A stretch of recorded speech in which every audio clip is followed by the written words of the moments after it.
There's a rule in aviation called the 1 in 60 rule, and pilots have been using it for about 100 years. It says this: if you're 1 degree off your heading, you'll be 1 mile off course for every 60 miles you fly.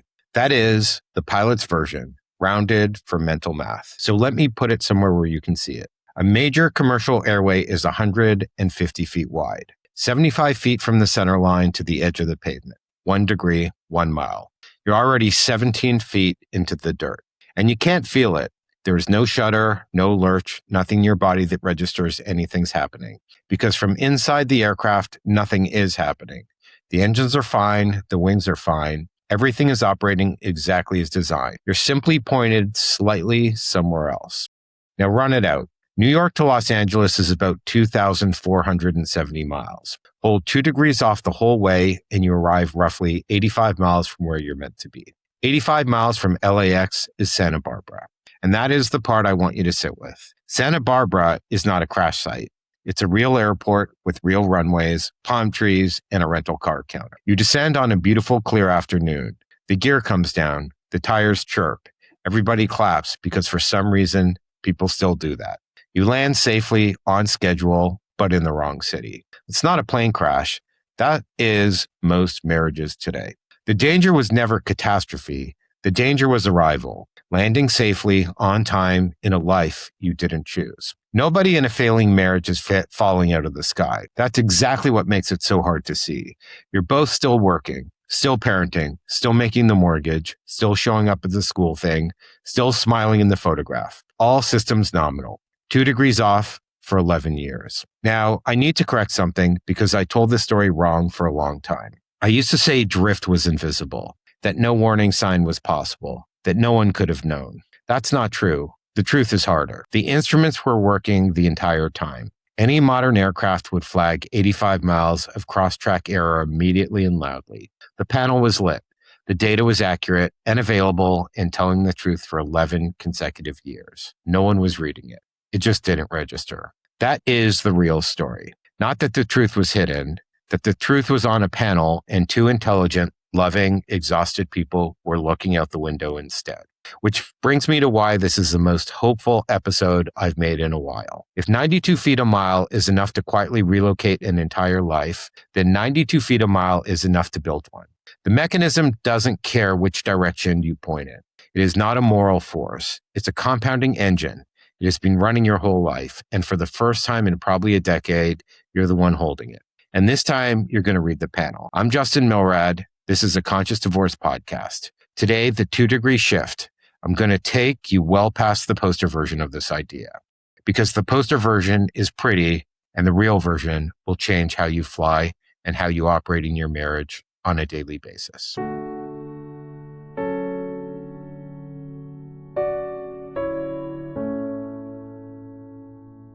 Welcome back. If you're new, here's the premise of this show in one line. Divorce is not a crisis to be survived.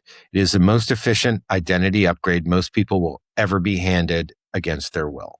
This is not toxic positivity. I'm not going to tell you this is a gift while you're still sitting on the bathroom floor. It's not a gift. It's a demolition. But demolition and construction use a lot of the same equipment, and the window between them doesn't stay open forever. My framework is You 2.0. 3 phrases: reclaim, reboot, become. Everything today ladders into it. I'm a certified divorce coach. I'm not an attorney, and I'm not a therapist. Nothing here is legal advice, financial advice, or clinical treatment. If you need a lawyer, hire one. If you're in real distress, please call a licensed professional. I am the person in the co-pilot seat helping you fly. I'm not the one who certified the aircraft. We clear? Good. One more thing before we climb. Today, I'm going to pull on some people who have shaped how I think. James Clear on habits. Dan Sullivan on the mechanics of a bigger future. Tony Robbins on state. Brene Brown on shame. Joe Polish on connection. And the experiential workshop. I am not name dropping. Each of them solves a specific mechanical problem in this rebuild. And I'm going to hang each one on a specific instrument in the cockpit. By the end, you'll have a full panel. So let's fly. Part 1. The anatomy of drift. Let's start with why the drift is invisible. Because if you cannot see the mechanism, you will just keep blaming yourself for the outcome. And that is a dead end dressed up as accountability.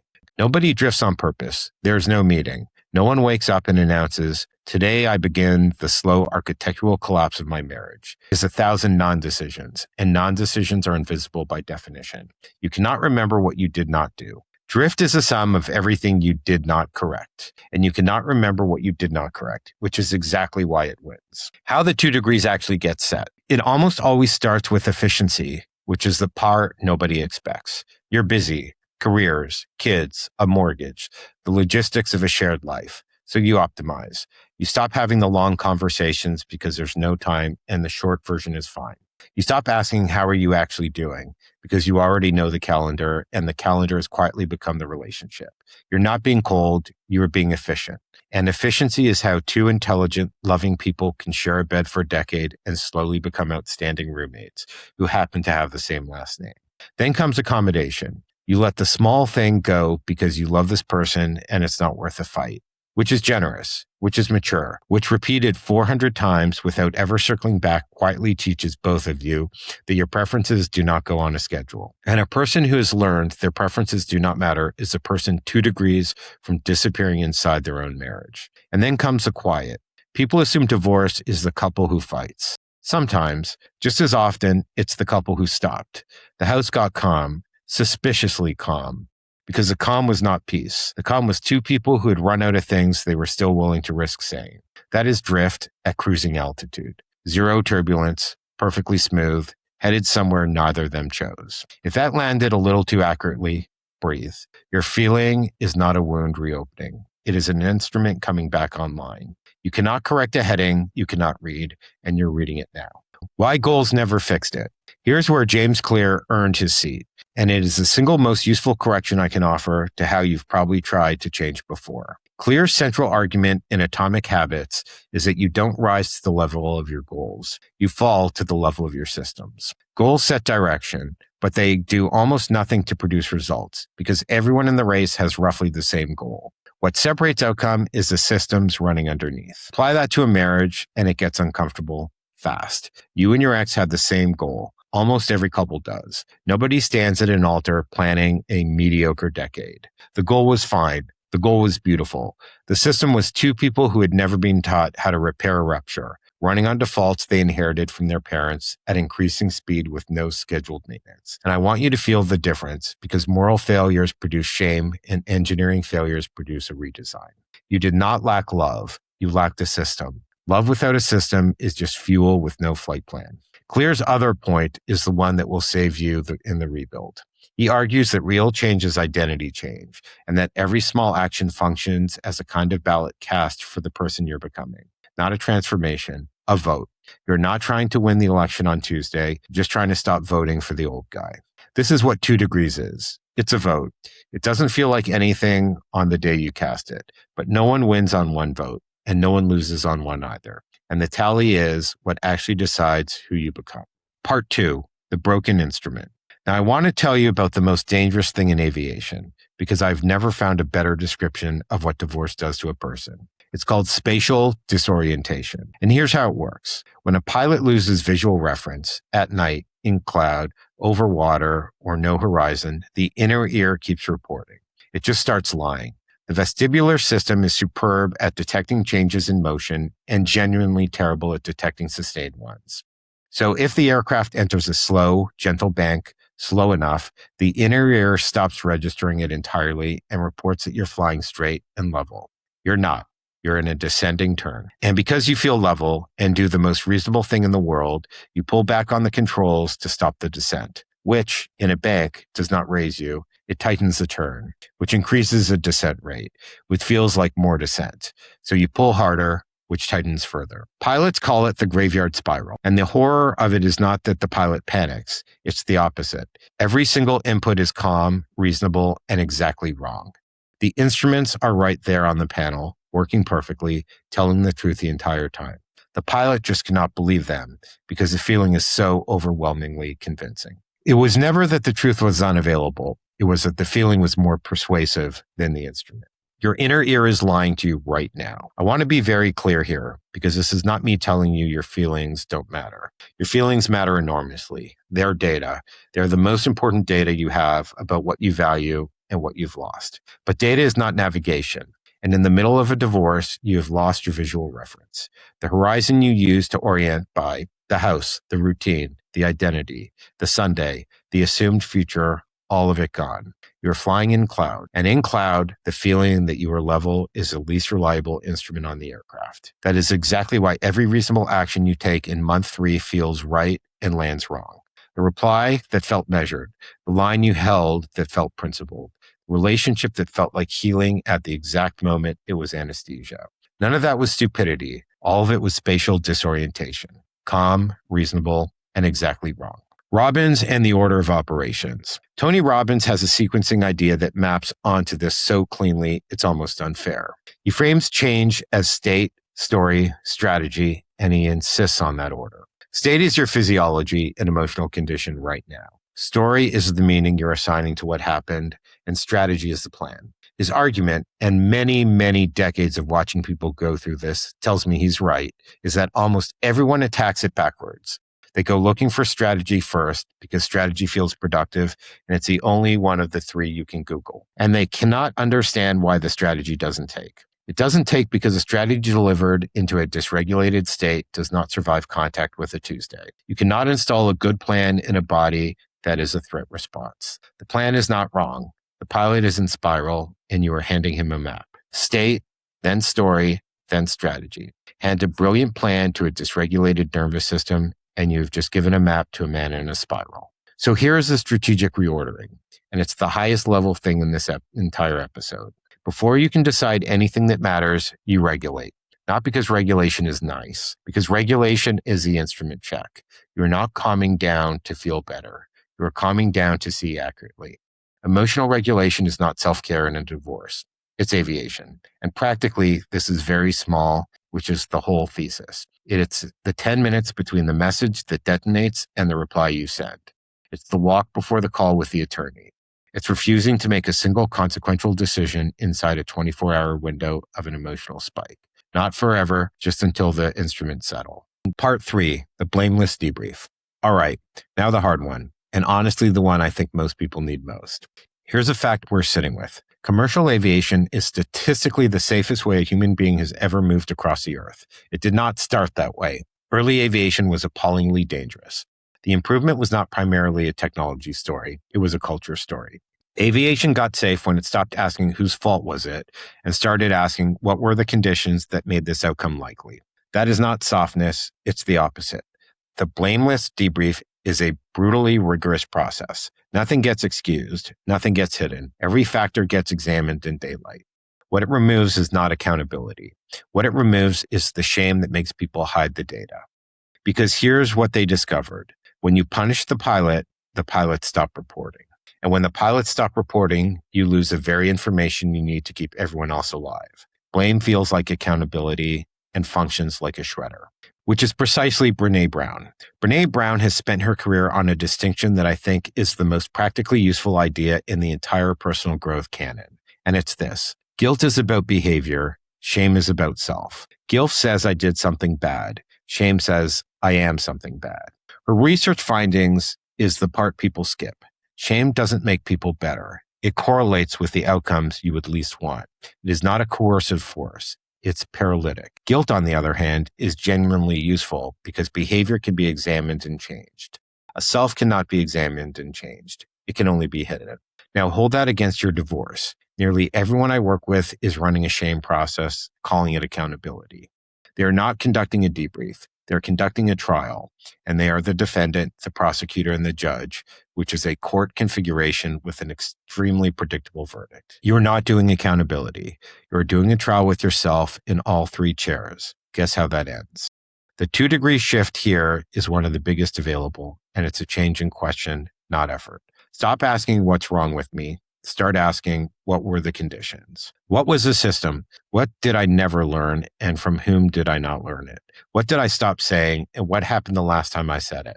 What pattern was I running that predated this marriage by 25 years and would have shown up in any relationship I entered? Where was I trying to earn something that cannot be earned? That's a debrief. It's more honest than self-flagellation, not less. Self-flagellation is actually the easier option, which is why so many people choose it and mistake the pain for rigor. Feeling terrible about yourself requires no examination at all. It's a way of paying for the crash without ever having to look at the flight data. And Brown would add the other half, which is this work does not happen alone. Shame requires secrecy, silence, and judgment to survive. Saying the thing out loud to one person who has earned the right to hear it, and it loses most of its structural integrity. That is not sentiment. That is the mechanism. Part 4, the instrument panel. So let's build the panel. 6 instruments. If you fly by these, you can lose the horizon entirely and still land somewhere you choose. Instrument 1, the attitude indicator, your state. The attitude indicator shows the aircraft's relationship to the horizon when you cannot see the horizon. It is the primary instrument. Everything else it reads in reference to it. Your version is your nervous system, and Robbins is right that it comes first. The 2-degree move is a rule set in advance while you are calm, so you don't have to make the decision while you're on fire. Mine is simple. Nothing urgent and emotional gets sent in under 10 minutes. Draft the furious thing. Type all of it. Do not send it. Go do something with your hands. 10 minutes later, read it back as the adult, and the adult edits it every single time.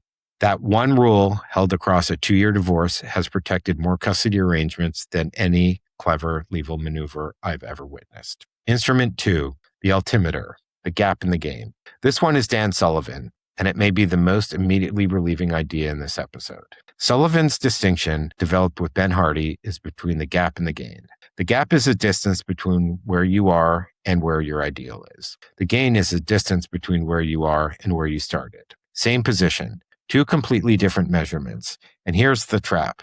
The ideal is by definition unreachable. It moves as you approach it. So measuring against it guarantees you feel behind no matter how far you've actually come. Divorce turns almost everyone into a full-time gap measurer. You are not measuring against last month. You're measuring against the life you thought you'd have. The anniversary that was supposed to happen. The retirement you had already half imagined, the intact family in the photograph. You are flying at 8,000 feet and reading your attitude off a ceiling that doesn't exist. An altimeter measures from the ground. Always. That is not optimism. That is the instrument's actual function. So the 2-degree move is a measurement change. Once a week, ask what's the difference from 90 days ago? Not the ideal. From the ground you left, and be specific because the gains are almost always invisible at the resolution you're currently using. You're flying at 8,000 feet and reading your altitude off a ceiling that was never there. Measure from the ground. Instrument 3, the heading indicator, identity. Back to clear, because the destination is not a city, it's a person. Most people in divorce cannot answer, who are you, without immediately referencing the marriage. I am so-and-so's ex. I'm the one who left. That's not an identity. That is a coordinate relative to something that no longer exists, which is precisely how you get lost. The 2-degree move is building one sentence about yourself that doesn't mention the marriage at all. 1, I am someone who runs in the mornings now. I am someone who is learning guitar again. I am someone my kids see reading. And then, per clear, you cast one small vote for it. Not a transformation, a vote.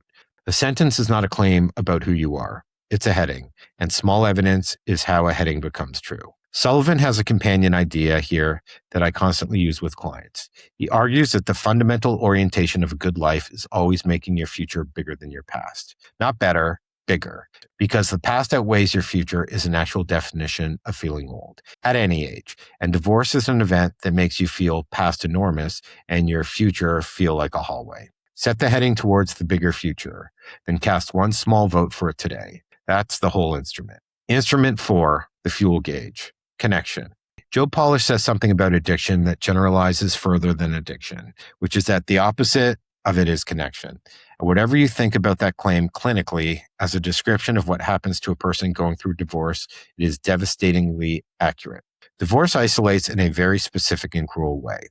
You lose the person you would normally process something this big with because they are the thing you are processing. Half your friends were structurally couple friends and quietly becoming unavailable. You do not want to be the person always talking about the divorce, so you start editing yourself in every conversation. 6 months in, you're surrounded by people and running on empty, and you have no idea what happened. That is a fuel problem, and it will bring down an aircraft with a perfect engine. Polish also has a filter I like for what you say yes to. He sorts opportunities into easy, lucrative, and fun versus hard, annoying, and frustrating, and argues you should build your life aggressively towards the first. In divorce, I use a simpler version. Does this interaction cost me fuel or return it? Some people, and you know exactly who, cost you fuel every single time and you keep booking the flight. And 2 degrees is one fewer of those a month and one more of the people who return it. And the specific move, I push hardest. Find the one person you can be completely unedited with. Not 5, 1. A friend, a coach, a group, a therapist. Someone who doesn't need you to be okay and doesn't flinch at the ugly version. Brown's shame research and Polish's connection thesis are the same finding from 2 different directions. You cannot run this flight on an empty tank, and you cannot refuel alone. Instrument 5, the checklist and the crew. Here's another thing aviation figured out that the rest of us have been slow to steal. The checklist exists because competence is not a failure point. Memory under load is the failure point. The most experienced pilot in the world still reads the checklist out loud, not because he doesn't know it, but because knowing it is irrelevant at 3 a.m. in weather. You're flying at 3 a.m. in weather. Build checklists. What happens at every handoff, written down. What gets said and what does not. The standing question before every financial decision, which we'll get to. You're not going to remember to be your best self in the moment. No one does. That's what this list is for. And the crew, Sullivan's who, not how is a reframe here. And it is a genuine relief for high achievers who tend to be exactly the people who try to solo this. His argument is that the ambitious person's default question is, how do I do this? And almost always is a wrong question. The better question is, who has already solved this? You're not supposed to fly this alone. No one has flown a commercial aircraft solo in 70 years, and there is a reason. You need a lawyer for the legal, a financial person for the numbers, a therapist for the wound, a coach for the trajectory and strategy, and at least one friend for the 3 a.m. version. Different instruments, different specialties. Trying to be all 5 yourself is not strength. It's a single point of failure. The question is not, how do I get through this? The question is, who has already flown this route? Instrument 6, the black box, what the workshop taught me. The last instrument is the one you can't read from the cockpit, and this is where I want to talk about experiential work, because it changed my thinking. There is a whole tradition of this. On site, a place that I went in December of 2022 was extremely valuable. They have a campus outside Nashville and now in Southern California, and they've been doing this work for over 40 years. Week-long intensives built not on lectures, but on experiential therapy, group work, psychodrama, meaning you don't sit in a chair explaining your life. You put it in the room, you watch it, other people stand in the roles. Now, I am a strategy guy. My instinct is frameworks, models, and structure. And the single most humbling lesson from that world is one that no framework can deliver, which is this. Insight is not integration. Understanding your patterns and being free of it are separated by a distance that no amount of thinking will cross. You can explain your family of origin with real sophistication and still choose the exact same partner again. I've watched brilliant people do it. I've done a version of it myself because the pattern is not stored where the explanation lives. It is stored lower in the body, in the nervous system, in the automatic response you have before the thought arrives. That's the black box. It's running whether or not you're reading it, and it holds the flight data from every flight you have ever taken, including the ones you were too young to remember boarding. The other thing that worlds understand, which the productivity world consistently misses, is that some of this simply requires a container, a defined space, a set duration, other people, a facilitator who knows what they're doing. There are things about your life you will never see from inside your own week, not because you lack insight, but because you are inside the aircraft. And some data can only be read on the ground with a recorder in your hands. So the 2-degree move on this instrument is not a life overhaul. It's asking one honest question. Is there a pattern here that predates this marriage? And if the answer is yes, and it usually is, then this is the domain where you go get help that works below the neck, not just above it. Somatic work, experiential work, group work, a real intensive. Not because you're broken, because the black box is the only instrument that tells you why the heading was set that way in the first place. Part 5. You keep reaching for the wrong controls. Now, let me explain the behavior that everyone going through divorce is embarrassed about, because I think you deserve a real explanation rather than a scolding. Robbins has a model of 6 human needs, and I find it more useful as a diagnostic than as a philosophy. The 6 are certainty, variety, significance, connection, growth, and contribution. Everyone meets all 6 constantly. The only question is whether you meet them in ways that build or in ways that cost. Here's what makes divorce uniquely destabilizing. It detonates 3 of them simultaneously. Certainty is gone, obviously. Your entire predictive model of your own life went into the bin. Significance takes an enormous hit because being chosen was load-bearing and being unchosen reads through the nervous system as being diminished. And connection collapses in exactly the way we just discussed. 3 foundational needs, all offline at once, and needs do not politely wait. They get met fast and by whatever is nearest. Which is why the post-divorce playbook is so consistent across thousands of people who have never met each other. The rebound is not a moral failing. It is connection sourced at the nearest available outlet. The rage and the scorched earth litigation is not really about the asset. It is about significance purchased at a catastrophic exchange rate. The rigid controlling behavior over things that do not matter is certainly manufactured wherever it can be found because real sources are gone. None of this is weakness. All of it is a system doing exactly what it's built to do using the cheapest available inputs. The rebound, the rage, the control. Those are not charter flaws. Those are needs being met at a terrible exchange rate. So the strategic move, and this is far more effective than white knuckling, is not to suppress the behavior. It is to source the need somewhere better. Certainty from routine and structure you actually control, which is why the morning matters so much. Significance from competence and contribution rather than from winning against your ex. Connection from unedited friends rather than the new relationship you're not ready for. Structure creates freedom. This is not a slogan. This is a needs source strategy, and it's why the small daily architecture matters so far out of proportion to its size. Part 6, Grieving Forward. I want to name something that the strategy world almost always skips. And if I skipped it in this episode, it would be a lie by omission. You're not only grieving what happened, you're grieving about what is not going to happen.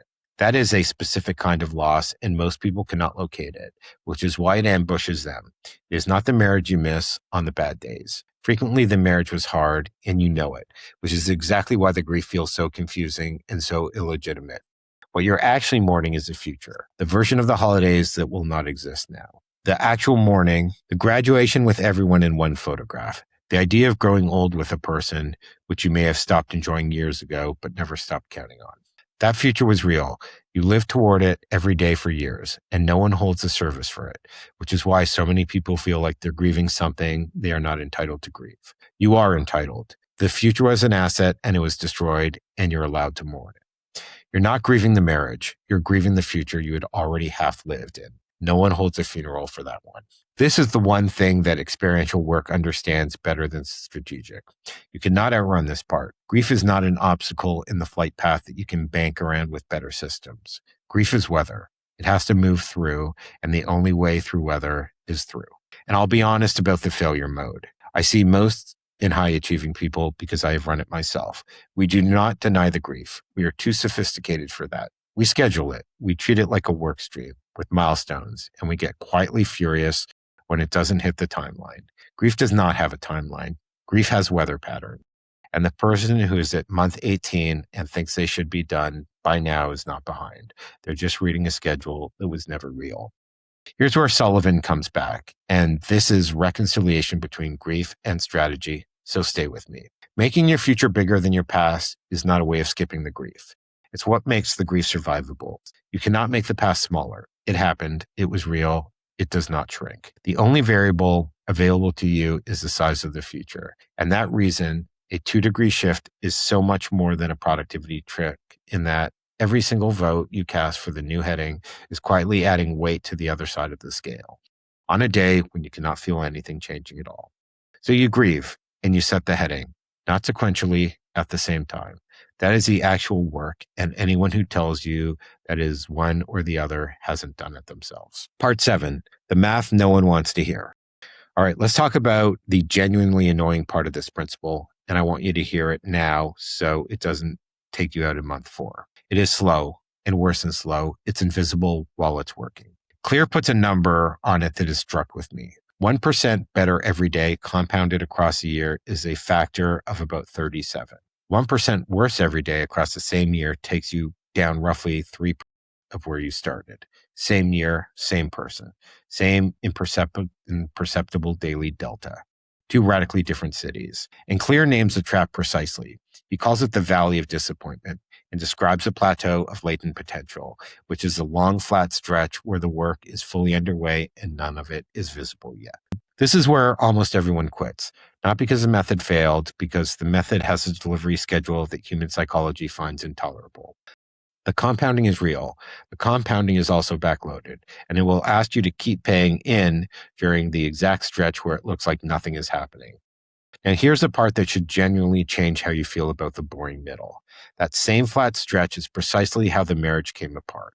Compounding decay also has a long invisible runway where nothing appears to be happening, and then it goes vertical and everyone acts shocked, as if it came out of nowhere. It didn't come out of nowhere. It came out of the boring. Decay compounds in the boring part, and so does growth. You don't get to opt out of compounding. You only get to choose a direction. So let me inoculate you against a very specific day that's coming. You're going to have a Tuesday, probably within the next 6 weeks, where you've been holding the small heading and doing the small things, and your life will look identical. And you'll think, this is pointless. Nothing is changing. That Tuesday is not evidence that the method failed. That Tuesday is the method. That is the 2 degrees. That is what 2 degrees feels like from inside the aircraft. Featureless, slightly boring, completely on course. I think about the Grateful Dead here, one of my favorite bands, and stay with me on this. They were never really a single hit band. That was not the mechanism. They built one of the most durable followings in music through sheer accumulated miles, show after show, most of which no one outside the room would ever hear about. The catalog was not the asset. The miles were. That is a compounding strategy in a business obsessed with the big dramatic pivot, and it outlasted almost everything around it. Fly the miles. The miles are the asset. Part 8, the yeah, but section. I've done this long enough to hear the objections through the microphone, so let's do them. A strategy that cannot survive your pushback is not a strategy. It's a poster. Yeah, but my situation is genuinely worse than a nudge can fix. Sometimes true. If there is abuse, if there's real danger, if there's a high conflict personality turning every exchange into a minefield, you need professionals, plural, and you need them now. I will not hand you a metaphor and pretend it's a shield. But hear this, inside the hardest situations, the 2 degree principle matters more, not less, because when the weather is that bad, the instruments are the only thing keeping you off the mountain. Regulation is not a luxury for calm skies. Yeah, but I have no energy for this. Correct. And that is exactly why this correction has to be absurdly small. A 14-point transformation plan is a fantasy written for a person with energy. 2 degrees is engineered for the person running on empty. Clear has a version of this he calls the 2-minute rule, which is essentially that a new habit should start at a size that is almost impossible to fail. If the move I'm asking for requires willpower you do not have, I made it too big. Shrink it until it fits the energy you actually have today, which some days is almost none, and that is allowed. Yeah, I've tried to change, and it never sticks. Of course it didn't. You attempted a 40-degree bank, fueled by shame, and you white-knuckled it for 11 days and then quit and called yourself undisciplined. You're not undisciplined. Your method was aviation malpractice. Nobody holds a 40-degree bank and notice the fuel source because it matters. Shame powered by change fails for that exact reason Brown identified. Shame is a paralytic, so it can produce a sprint and it can never produce a system. Yeah, but what if I pick the wrong degree? Then you correct it. And this is the quiet beauty of the whole model. Bet everything on one dramatic pivot, and being wrong is catastrophic. Make a 2-degree adjustment, and being wrong costs you almost nothing. Small moves are not just easier to make, they're cheaper to be wrong about. And this is what pilots actually do. Nobody sets a perfect heading in Los Angeles and never touches the controls again. They correct and correct the entire way to the new city. You are not undisciplined. You keep trying to hold a 40-degree bank on shame for fuel. Nobody can. Fly 2 degrees. Part 9, your pre-flight. Let's land this in something you can actually do because inspiration that doesn't touch Monday is just entertainment. And I did not build this show to entertain you. 6 instruments, 1 assignment, not 6. Run the panel and find the one that's dark. State, altitude, meaning you're measuring from the ground or from a ceiling that doesn't exist. Heading, meaning identity. Fuel, meaning connection. Checklist and crew. Black box, meaning the pattern that predates all of this. You already know which one's dark. You knew it before I finished the list. Trust that. Then shrink the correction. Whatever you're picturing is too big. cut it in half, then cut it in half again. If it takes more than 5 minutes, more than one decision, it's not 2 degrees. It is a life overhaul. And life overhauls do not survive a hard week. Make it small enough to be slightly embarrassing. The 10-minute rule before you reply. The weekly question about 90 days ago. The one sentence about yourself with no marriage in it. The one unedited conversation. The one written down handoff protocol. The one call to a therapist who does work below the neck. Then hold it until it's boring. Not forever, until it stops requiring will and starts being who you are. Boredom is not failure in this system. Boredom is graduation, and it is a signal you have earned the next 2 degrees. 1 degree held until it's boring, then the next. That is the entire method. Everything else is me being charming about physics. And one more thing, which is the half I always ask for. Say you're heading out loud to one person, not the plan, just 1 degree. Because the moment you say it, you stop being a passenger describing where the plane is going and you become the person flying it. That switch, passenger to pilot, is the actual work of this entire show. Everything else is attitude. Now the landing. Let's bring it home. 92 feet a mile. That's all it took. Nobody was reckless. Nobody fell out of the sky. The engines ran beautifully the entire time. You landed safely and on schedule in Santa Barbara, and then spent a long time wondering what you did wrong. You didn't do one thing wrong. You did 1,000 small things unexamined, which is what every human being does until something forces a debrief. And that's the strange gift buried in the wreckage that is not actually wreckage. You're being handed the flight data. Most people never get it. Most people fly the same heading their entire lives and never once ask who said it. You are on the runway now. The horizon is gone and the instruments are working. Your inner ear is going to lie to you. Probably tonight. That feeling of level is going to be extremely convincing and occasionally wrong. And the instruments are going to be right there the entire time, telling the truth, waiting for you to believe them. Believe the instruments. You do not need the new city by Friday. Chasing it is how people stall the very rebuild they're trying to fly. You need a heading, 2 degrees towards that person you're becoming. Held quietly, held through boring stretch where nothing appears to be happening.